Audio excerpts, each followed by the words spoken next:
السلام علیکم، آپ دیکھ رہے ہیں 39 نیوز۔ نظر ڈالتے ہیں آج کی نیوز پر۔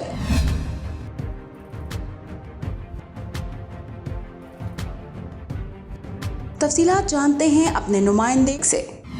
ایتھنز کی سب سے بڑی جامع مسجد دارالامن میں ربیع الاول کے سلسلے میں خصوصی پروگرام ہوا، جس میں ایتھنز میں بسنے والے مسلمانوں نے بھرپور شرکت کی۔ قاری عمران قیصر نے اپنی تقریر میں کہا کہ آج ہم نبی پاک صلی اللہ علیہ وآلہ وسلم کی ولادت کا دن منا رہے ہیں، اور چونکہ ہم دیار غیر اور بالخصوص ایک عیسائی ملک میں رہ رہے ہیں، اس لیے ہم پہ دین کی زیادہ ذمہ داری ہے۔ آج کے دن ہمیں دیکھنا چاہیے کہ نبی پاک صلی اللہ علیہ وآلہ وسلم نے اپنی زندگی کیسے گزاری، اور ہمیں کوشش کرنی چاہیے کہ نبی پاک کی سیرت کو دیکھتے ہوئے اس پر عمل کریں۔ ہمیں پتہ ہے ہمارے پیارے نبی صلی اللہ علیہ وآلہ وسلم صادق اور امین ہیں، تو کیا آج کے مسلمان کو اپنے نبی کی پیروی نہیں کرنی چاہیے؟ ہمیں چاہیے کہ ہم پوری کوشش کریں کہ اپنے روزمرہ معاملات میں نبی پاک صلی اللہ علیہ وآلہ وسلم کے بتائے ہوئے راستے پر چلیں، تاکہ معاشرے کو بہتری کی طرف لایا جا سکے۔ ان کا مزید کہنا تھا کہ آج پوری کائنات میرے نبی صلی اللہ علیہ وآلہ وسلم کی ولادت پہ خوشیاں منا رہی ہے، کیونکہ میرے نبی تمام کائنات کے لیے رحمت للعالمین بن کر آئے۔ پروگرام کے آخر میں تمام مسلمانوں کے لیے دعائے خیر کی گئی، اور مسجد کے باہر مسجد انتظامیہ کی طرف سے نمازیوں کے لیے لنگر کا وسیع انتظام کیا گیا۔ میاں صفدر جاوید، نمائندہ خصوصی 39 نیوز HD، ایتھنز، یونان۔